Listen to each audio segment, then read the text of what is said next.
মনে রেখো মা, যারা যারা পৃথিবীতে অহংকারী ব্যক্তি হয়, ভগবান বললেন তাদের বিনাশের জন্য আমার যুগে যুগে আসা।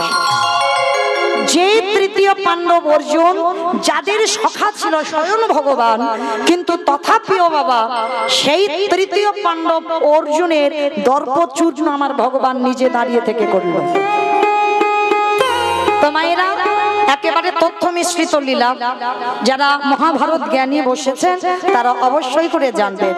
তো চলেন আজকে আমরা যাব মহাভারতে কুরুক্ষেত্রের মাঠ। আর এই মহাভারতে কুরুক্ষেত্রের মাঠে মাতা গান্ধারী হাতে মশাল জ্বেলেছে।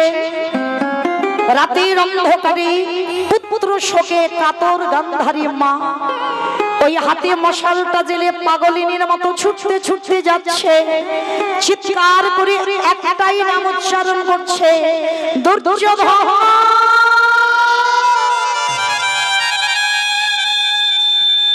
দুঃশাসন, কোথায় আছিস বাবা? একবার অন্তত কৃপা করে আমায় মা বলে ডাক। একটা ছেলে যেন আমায় কেউ মা বলে ডাকে। আর গান্ধারী যখন পাগলিনীর মতো ছটফট করছে, একটা ছেলে যেন আমায় মা বলে ডাকে, একটা ছেলে যেন আমায় মা বলে। আর যখনই কাঁদছে, হঠাৎ বাবা পর কারণ মাথার উপরে পা পড়ে গেল। যেই না বাবা মাথার উপরে পা পড়েছে, চমকে উঠেছে। কে? হঠাৎ দেখে না বাবা একটা ছেলের মাথা কাটা পড়ে আছে। হঠাৎ গান্ধারী পা ফেলেছে, হঠাৎ দেখেন একটা ছেলের হাতের উপরে পা পড়লো। রক্তে রক্তাক্ত হয়ে গেল গান্ধারীর দুটো হাত। কোন ছেলের কাটা মুন্ডু, কোন ছেলের কাটা পা, কোন ছেলের কাটা হাত। ওই রক্তে রক্তাক্ত দেহ, তবু গান্ধারী খুঁজে বেড়াচ্ছে আমার একটা ছেলে যেন মা বলে ডাকে। যখন কারোর ডাক শুনতে পেল না গান্ধারী, পাগলিনীর মতো প্রাণ ত্যাগ করবে বলে সবই ছুটে যাবে। আর হঠাৎ পিছন থেকে একটা কে যেন ওই গান্ধারীর পা দুটোকে জড়িয়ে ধরেছে। আর যেই না পা দুটো জড়িয়ে ধরেছে, সঙ্গে সঙ্গে বলে উঠলেন, কে কে কে আমায় পা দুটো জড়িয়ে ধরলো? কে তুই? যেই না বলেছে বাবা কে তুই, পিছন থেকে বলে উঠলেন, মা মা, কি আমায় মা বলে ডাকলি? ওই মশালটা জেলে যখনই সন্তানের মুখের কাছে ধরলো, দেখে না বাবা দুর্যোধন মুখ ঠুকে পড়ে আছে। মা গান্ধারী বলেছিল, খোকা ওঠ বাবা, তুই তো আমাকে কথা দিয়েছিলিস তুই ঘরে ফিরে যাবি, তুই কেন মুখ ঠুকে পড়ে আছিস? ওঠ বাবা ওঠ, এমন করে মুখ ঠুকে পড়ে থাকিস না। ও তুই তো কথা দিলি যুদ্ধে করে আবার তুই ঘরে ফিরবি। দুর্যোধন বলেছিল, মা আর তোমার সঙ্গে কোনোদিন আমার যাওয়া হবে না। কেন কেন বাবা? তুই তো আমায় কথা দিয়েছিস ঘরে ফিরবি, তাহলে আজ কেন তুই বলছিস তুই ঘরে ফিরবি না? মা ঘরে ফিরবো কি করে? হ্যাঁ রে খোকা, তুই মুখ ঠুকে পড়ে আছিস, আর তোর 99টা ভাই কই? মা আমার 99টা ভাই আর বেঁচে নেই। কি বললি? তোর 99টা ভাই বেঁচে নেই? কে মেরেছে তোর ভাইদের? দুর্যোধন হেসে বলে উঠলেন, মা তুমি তারে চেনো, তুমি তারে জানো, যে তোমার 99টা ছেলেকে মেরেছে, যে আজকে তোমার এই ছেলের উরু ভঙ্গ করে ভেঙে রেখে দিয়েছে, তুমি তাকে চেনো, তুমি তাকে জানো, তুমি তাকে দেখেছো? গান্ধারী বলছে, খোকা তুই একবার তার নামটা বল, তুই একবার তুই নামটা বল। মা ওই নাম বলবো বলেই তো আমি এখনো বেঁচে আছি, ওই নামটা বলবো বলেই এখন আমার এই দেহে প্রাণটা আছে। বল বাবা বল, একবার ওই নামটা আমি তোর মুখ থেকে শুনতে চাই। বল বাবা সেই নামটা কি? বলবো মা, তবে আগে তোমাকে বলি শোনো, ওরা ছিল 5 জন আর আমরা ছিলাম 100 জন। দুপক্ষকে খেলাবার জন্য একটা রেফারির প্রয়োজন হয়েছিল। জানো মা, ওই রেফারিটা এক পক্ষ হয়ে আরেক পক্ষকে হারিয়ে দিয়েছে মা। সেই রেফারিটাকে কার কথা তুই বোঝাতে চাইছিস মা? তুমি তাকে চেনো? কিন্তু বাবা এখনো দুর্যোধন ওই নামটা বলতে চাইছে। কেন গো? সেই যে রাধারানী যেদিন বাবা অমাবস্যা তিথিতে কালী পুজোয় যাচ্ছিল, আর শাশুড়ি ননদি বারবার বলেছিল বুড়িমাকে, বুড়িমা যেন তার নাম করিস। বারবার বুড়িমা বলতে চাইছে, আরে কার নাম, কার নাম বলবি? তো বারবার বলছে যেন তার নাম করিস না। কেন? ওরা তো বাদী, ওই কৃষ্ণ নামটা জিহ্বায় উচ্চারণ করবে না। আর বুড়িমা বলেছিল, রাধে ওই বাদীর মুখ থেকে আমি কৃষ্ণ নামটা বলিয়ে তবে ছাড়ব। বারবার বলছিল বড়াই বুড়িকে সেই তার নাম করিস না। আর বড়াই মা বারবার বলছিল কার নাম রে? বলে আরে বাবা বউ আছে, ওই নাম শুনলে ও এক্ষুনি পাগলিনী উন্মাদিনী হবে। কিন্তু বড়াই বুড়ি ভাবছিল একবার কি ও জিহ্বাতে নামটা বলবি না। শেষে বলিয়েছিল বাবা ঠিক তদ্রুপ। সবাই বলে গান্ধারী ভালো নয়, কিন্তু না, গান্ধারী ভক্তিমতী ছিল। শুধু অপরাধের বোঝাটা মাথায় বেড়ে গেল, যার জন্য শতপুত্র হারালো। কিন্তু গান্ধারীর হৃদয় প্রেম ছিল, ভক্তি ছিল, যার জন্য চাইছে দুর্যোধন মরার আগে একবার ওই নামটা উচ্চারণ করে মরুক। কারণ বাবা মৃত্যুর সময় ভাগবত বলছে মরার সময় যদি কেউ ভগবানের নাম উচ্চারণ করে দেহ ত্যাগ করতে পারে, তার নাকি আর এই মনুষ্য কুলে আসতে হয় না, তাকে দেবলোকে চলে যেতে হয়। নিতাই গৌর প্রেমানন্দে। তাই গান্ধারী বলছে খোকা সে কে? বলবো মা, বলবো, বলবো বলেই তো এখনো আমি বেঁচে আছি। শোনো মা, মহাভারতে সবাই ভালো হয়ে গেল, শুধু দুর্যোধন একাই খারাপ ছিল। আচ্ছা বলো তো মা, সেই যে ছোট্ট ছেলেটা অস্ত্রগুরু দ্রোণাচার্যের মূর্তি তৈরি করে যখন অস্ত্রবিদ্যা শিখেছিল, বলো তো মা ছেলেটার কি এমন অন্যায় ছিল, কি এমন অপরাধ ছিল, যার জন্য বাবা সেই ছেলেটা অস্ত্রগুরু দ্রোণাচার্যের মূর্তি তৈরি করে এমন বড় বীর হয়ে গেল। কিন্তু পরক্ষণে যখন দ্রোণাচার্য পরীক্ষা নিতে এলো, জেনে গেল তৃতীয় পাণ্ডব অর্জুনের থেকে বাবা অনেক বড় বীর ছিল। আর যার জন্য তাকে কায়দা করে দমিয়ে রাখবার জন্য কি করেছিল? বৃদ্ধ আঙুলটাকে কেটে নিয়েছিল। কি মায়েরা কেটে নেয়নি? দক্ষিণা স্বরূপ। ছেলেটার নাম কি গো? একালব্য। ছেলেটার নাম ছিল একালব্য। বৃদ্ধ আঙুলটা কেটে নিল অস্ত্রগুরু দ্রোণাচার্য। আমাইরা যারা যারা কাগজ ছড়াচ্ছ ওগুলো রাখো গো। এখন কাগজ ছড়াই না, যখন দল ওঠানামা করে তখন ছড়ায়। এখন বসো, এখন বসো।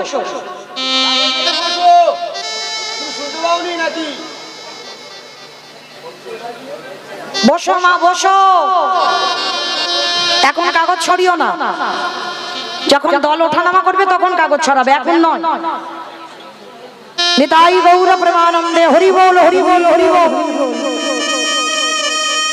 তো আজকে কি করেছে বাবা?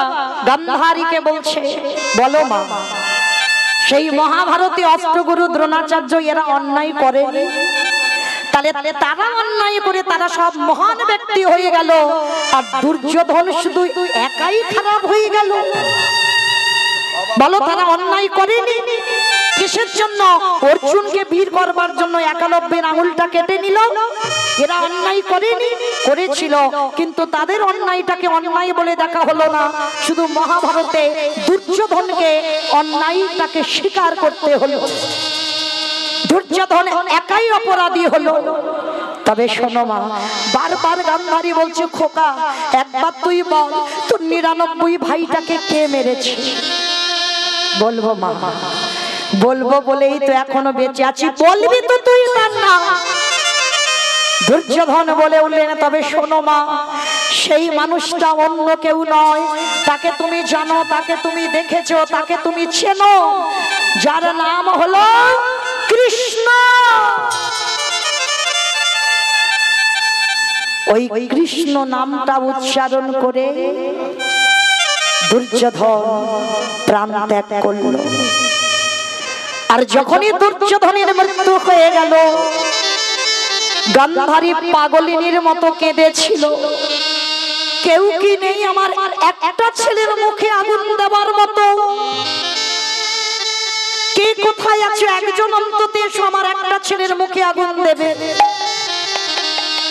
মা গান্ধারী কাঁদছে, আর পিছন থেকে একজন দেখে বলেছিল, আমি আছি, আমি আছি। কে? আমি তো কাউকে দেখতে পাচ্ছি না। পাবে না, অত সোজা নয়।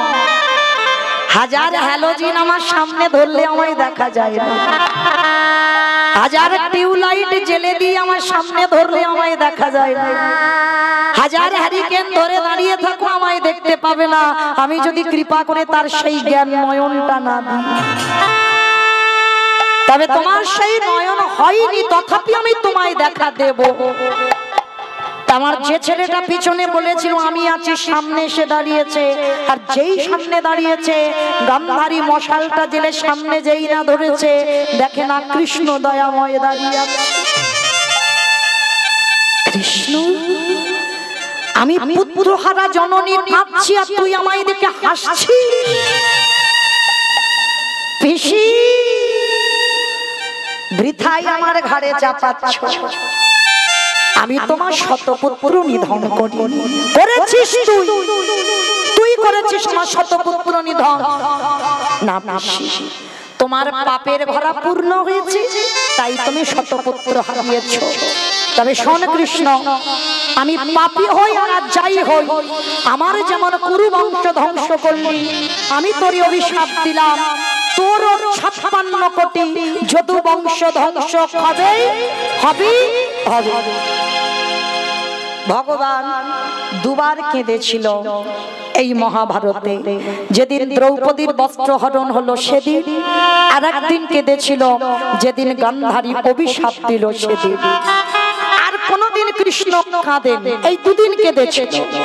কারণ একটা নারীর সম্মান চলে গেলে তাতে আমার ভগবানের অঙ্গে গিয়ে আঘাত লাগে। আর যে নারীর সম্মান চলে যায়, সেই নারীকে সমাজ নারী বলে গণ্য করে না। তখনই ভগবান কেঁদেছিল পাশাখালায় পাণ্ডবরা যখন হেরে গেল।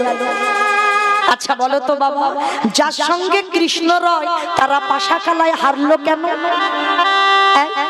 এই জায়গাটা ভেবে দেখেছেন? কোনদিন অনুভব করেছেন?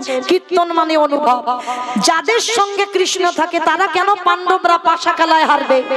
আপনাদের আমাদের মতো ক্ষমতাশালী নয়, পাণ্ডবদের মতো বীর, তারা কেন পাশাখালায় হেরে গেল? বাবা, এদের সিদ্ধান্তটা ভুলের জন্য। কারণ দুর্যোধন পাশাখালায় পারদর্শী ছিল না, কিন্তু দুর্যোধন খেলায় বসে তার শুকুনি মামার উপরে দায়িত্ব দিয়েছিল। বলেছিল দুর্যোধন যে আমার হয়ে আমার মামা খেলবে, কিন্তু সেই জায়গায় পাণ্ডবরা কিছুক্ষণের জন্য অহংকারী হয়ে গেল। কারণ যুধিষ্ঠির যদি একবার বলতো যে দুর্যোধনের হয়ে যখন শুকুনি মামা খেলবে, তাহলে আমাদের হয়ে আমার স্বয়ং কৃষ্ণ দয়াময় খেলবে, যদি একবার এই সিদ্ধান্তটা নিত, তাহলে কোনদিন পাণ্ডবরা পরাজিত হতো না। এটাই ছিল ভগবানের অভিমান। আর যুধিষ্ঠির বলেছিল, কৃষ্ণ যতক্ষণ না আমি তোমাকে এখানে ডাকবো, তুমি আমাদের এই পাশাখালা সভায় আসবে না। ভগবান তখন কেঁদেছিল যে আজকের তোমার অহংকারের জন্য তোমাদের পতন অনিবার্য হবে। সেদিন আমার ভগবান একটুখানির জন্য হলেও দুর্যোধনের সাথ দিয়েছিল। কারণ ভগবান স্বভাব চোরেরও হয়, ভগবান সাধুরও হয়।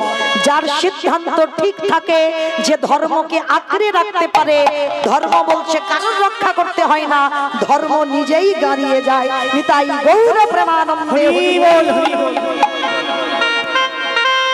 ভগবান কৃষ্ণের সখা দ্বারকায় উদ্ধব প্রশ্ন করেছিল, ঠিক আছে আমি মানলাম দুর্যোধন না ওই ওরা দায়িত্বটা ঠিক দিয়েছিল মামার উপরে, আর পাণ্ডবরা দায়িত্ব ঠিক দেয়নি, তাই পাণ্ডবদের থেকে দূরে সরে গেলে। কিন্তু দ্রৌপদী কি অন্যায় করেছিল? একটা নারী বিবস্ত্র করে দিল, তখন কি তোমার চোখটা খোলা ছিল না?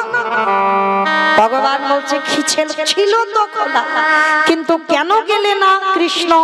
যাব কি করে? দ্রৌপদীও তো কিছুক্ষণের জন্য আমাকে ভুলে গিয়েছিল। সবার মাঝখানে যখন চুলের মুঠি ধরে আনলো, প্রথমে তো ওর 5 জন বীর স্বামী দাঁড়িয়েছিল, তাদের কাছে সাহায্য চেয়েছিল। কই একবারও তো আমার কাছে প্রথম সাহায্য চাই। তারপরে অষ্টগুরু দ্রোণাচার্যের কাছে সাহায্য চাইলো, তারপরে পিতামহ ভীষ্মের কাছে সাহায্য চাইলো। কই একবারও মনে পড়েছিল দ্রৌপদী সখী আমার কথা? পড়েনি। তাহলে ওর মনে করেছিল যে ওর বীর স্বামীরা ওকে রক্ষা করবে, কিন্তু পারলো না। আর যখনই পারলো না, তখনই সখী মনে ভাবলো এরা ইহ জগতের স্বামী, এরা তো আমার সতীত্ব রক্ষা করতে পারলো না। তাহলে শেষের দিনে একজনই রক্ষা করতে পারে, যে হলো সবার প্রতি, যে হলো আমার জগৎপতি নিতাই গৌর প্রেমানন্দে। একটা কথা মনে রেখো মা, সতী জগতে সেই হয় যার 2 পতি আছে। আচ্ছা দেখি একবার হাতটা তোলো তো, কার কার 2 পতি আছে? তুলতে পারছে না। হরি বল। কি গো কীর্তন কি শোনো? তুলতে পারছো না হাত? এতগুলো নারী আমরা আছি, একবার হাতটা ক্ষমতা দিয়ে তুলতে পারছো না যে আমার 2 পতি আছে? উঠছে, অল্প অল্প উঠছে, মানে অনেক ভেবে চিনতে, মানে অনেক ভাবতে হচ্ছে, তারপর একটা একটা করে হাত উঠছে। দেখো জগতে সেই সতী হয়, জগতে সেই সতী হয় যাদের কাছে 2 পতি আছে। 2 পতি কি রকম? এক হলো ঘরে পতি, এক হলো বাইরে পতি। আমা ভালো করে বুঝবে, কিন্তু এইটা মৌমিতা ঘোষ বলছে না। যেদিন রাসমঞ্চে ভগবান মুরলী বাদন করলো, যেদিন ব্রজগোপীরা পতি ত্যাগ করে পুত্র ত্যাগ করে ছুটে গেল গহন বনের মাঝে, কৃষ্ণ দয়াময় বলেছিল তোমাদের লজ্জা করে না? পতি পুত্র ত্যাগ করে রাতের বেলা পরপুরুষের কাছে এসেছো। তখন ব্রজগোপীগণ বলেছিল হে গোবিন্দ, কাকে তুমি অসতী বলো? জগতে সেই তো সতী হয়, এ জগতে যার 2 পতি বলি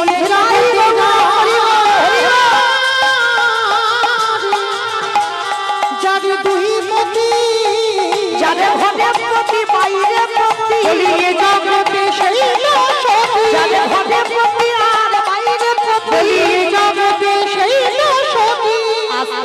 আমায় এবার একটু ভালো করে গুছিয়ে বলি, তাহলে বুঝতে সুবিধা হবে। ঘরে পতিটাকে ওই যে ইট বালি সিমেন্টে গাঁথা ঘর, ও ঘর নয়। তাহলে ঘরটা কোন ঘর? এই রক্ত মাংসে দেহে গড়া ঘর। এই দেহের পতিটা কোথায়? প্রত্যেকে বাম দিকে হাত দিয়ে দেখেন, ধপ ধপ ধপ, ওটাই আছে বলে তুমি এত সাজগোজ, এত কীর্তন শুনতে পাচ্ছ, কীর্তন গাইতে পাচ্ছ। যেদিন তোমার ঘরের পতি তোমায় ছেড়ে চলে যাবে, সেদিন আর তোমার কোনো জায়গায় যাওয়া হবে না। তাহলে এটা হলো ঘরের পতি। আর বাইরের পতিটাকে অগ্নি সাক্ষী করে বাবা যখন ওই তোমাকে যার হাতে তুলে দিয়েছিল, ওই 7 পাকে ঘুরে যাকে বন্দি করেছিলে, সেই হলো তোমার বাইরে পতি। এ জগতে এই 2 পতিকে যারা মনে প্রাণে ভালোবাসতে পারবে, এক হলো ভগবান পতি, আর এক হলো বাহ্যিক জগতের পতি। আর এই 2 পতিকে যারা ভক্তি শ্রদ্ধা করতে পারবে, এ জগতে সেই তো সতী বলি, এ জগতে বলি যাদের আছে 2 পতি, এ জগতে সেই তো সতী। আসলে আমা কোথায় ছিলাম? সে গন্ডগোল হয়ে গেল। বাহ, দ্রৌপদী।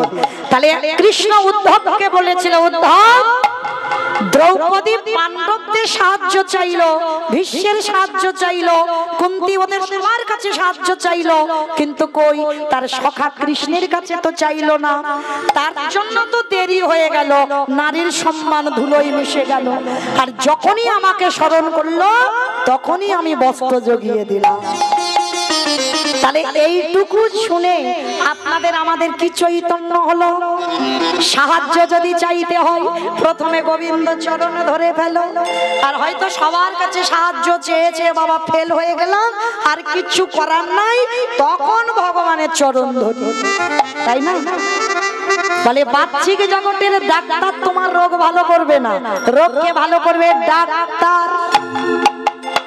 কিন্তু আমাদের বিশ্বাস আছে মা, প্রথমে প্রাথমিক ডাক্তার দেখালাম, ভালো হলো না, এইবার কোথায় গেলাম, কলকাতায় গেলাম, তাও ভালো হলো না, এবার চেন্নাই গেলাম, তাও ভালো হলো না, এবার কোথায় যাব, ভেলোর গেলাম, তাও ভালো হলো না, এবার রুগী ফিরিয়ে দিল, এবার ওখানে মনসার ভর হয়, শীতলার ভর হয়, চারদিকে শুধু ঠাকুর দেবতা হচ্ছে, সে রুগী আর ভালো হয় না। কিন্তু বাবা কোনো মানুষের বিশ্বাস নাই, মারতে হলে তুমি মারো আর রাখতে হলে তুমি রাখো। এই তোমার চরণে দিলাম, এইবার আমি তোমার চরণ ধরে বসলাম। কি গো, এটা আছে কারণ? এইটা যা থাকবে সে যে অচিরে কৃষ্ণ প্রাপ্তি হবে, সে যে অচিরে গৌর প্রাপ্তি হবে, যে যে কৃষ্ণ বলে ডাকতে পারে অচিরে কৃষ্ণ প্রাপ্তি হবে। আস্তে তাহলে গান্ধারী মা অভিশাপ দিল কৃষ্ণকে, তখনই কেঁদেছিল তোর 56 কোটি যদু বংশ ধ্বংস। কিন্তু বাবা ভগবান গান্ধারীর কুরু বংশ ধ্বংস করেনি, একটাকে রেখে দিয়েছিল। আপনারা জানেন যারা শাস্ত্র জ্ঞানী, যার নাম হলো মহাভারতে যুযুৎসু। শেষে পিসিমাকে বলেছিল এখনো তোমার একটা প্রদীপ জ্বলছে, তোমার যুযুৎসু তোমার বংশে বাতি দেবার মতো। তখনই গান্ধারী কেঁদেছিল কৃষ্ণ আমি তোর বৃথাই অভিশাপ দিলাম। কৃষ্ণ বলেছিল পিসি আমি মাথা পেতে নিলাম। অভিশাপটা নিয়ে কৃষ্ণ ফিরছে দ্বারকায়। আচ্ছা বাবা, অনেকদিন যখন বাড়ির কর্তা বলো বাবা বলো বিদেশে থাকে, আর বিদেশ থেকে যেদিন 1 বছর 6 মাস পরে আসে, বাড়িতে কত খাবার আনে, কত জামা কাপড় আনে, কত আনন্দ হয় পরিবারের সবার। কিন্তু কৃষ্ণ যাচ্ছে আজ হস্তিনাপুর থেকে দ্বারকায়, নিয়ে যাচ্ছে কি ফলমূল মিষ্টি কিছু নয়, গান্ধারী মার তীব্র অভিশাপ। বদন মলিন হয়েছে কৃষ্ণে, মাথাটা নিচু করে চোখে ছলছল জল।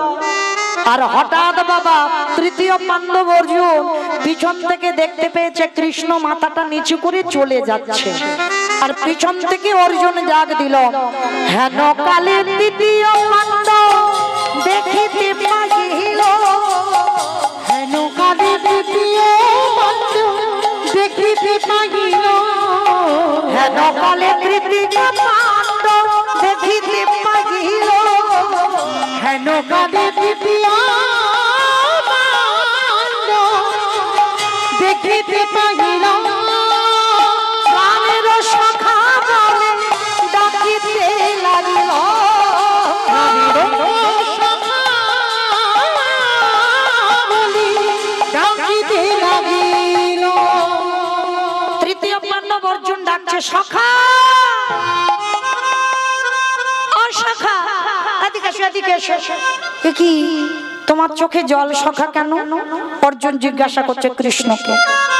ভগবান মাথাটা নিচু করে বলছে অর্জুন এই মুহূর্তে তোমার বড় মা গান্ধারী আমায় অভিশাপ দিল যে আমার 56 কোটি যদু বংশ ধ্বংস হবে, ওই জন্য মনটা ভালো নাই, আমি দ্বারকায় ফিরে যাচ্ছি। অর্জুন কথাটা শুনে বলছে হায় হায় হায় হায় সখা তোমার আর আমার কত মিল দেখেছো। বলে কেন কিসে মিল? আমার বড় মা তোমাকে এক্ষুনি অভিশাপ দিয়েছে যে তোমার 56 কোটি যদু বংশ ধ্বংস হবে, আর আমাকে এক্ষুনি একজন অভিশাপ দিল। বলে তোমারও অভিশাপ দিয়েছে? বলে কে? বলে কেন ভীষ্ম জননী গঙ্গা। ভীষ্ম জননী গঙ্গা কি অভিশাপ দিয়েছে? বলে সকাশে একটা হাসির অভিশাপ। হাসির অভিশাপ? বলে হ্যাঁ। আচ্ছা বলো কি হাসির অভিশাপ? বলে জানো সখা কৃষ্ণ আমাকে বলছে ওই ভীষ্ম জননী গঙ্গা যে তার ছেলেকে যেমন সরসজ্জায় দিয়েছি, নাকি ওই গঙ্গা মা আমার অভিশাপ দিল আমার ছেলের হাতে আমার মরণ হবে। তুমি বলো, আমার কি আর ছেলে টেলে আছে? দ্রৌপদীর 5টা ছেলে ছিল, অশ্বত্থামা মাথা কেটে নিয়ে চলে গেছে। আমার তো আর ছেলে বেঁচে নেই, আর শুধু শুধু আমাকে অভিশাপ দিল আমার ছেলের হাতে নাকি আমার মরণ হবে। ভগবান মুচকি মুচকি হাসছে, বাবা বাবা, এ বেটা জানে না এর এখনো একটা ছেলে আছে। ও মা, এটা কিরকম হলো? ছেলে জানে না বাবা বেঁচে আছে, বাবা জানে না ছেলে বেঁচে আছে। এটা হয়? হয়।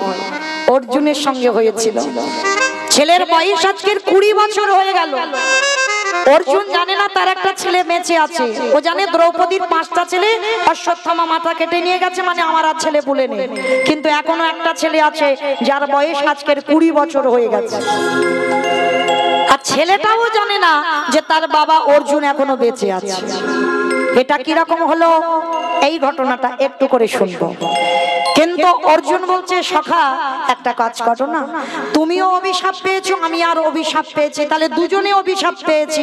একটা কাজ করো, তুমি এখন চলে যেও না, আমার দাদা যুধিষ্ঠির দাদা অশ্বমেধ যজ্ঞ করছি, যজ্ঞটা হয়ে গেলে তুমি চলে যেও।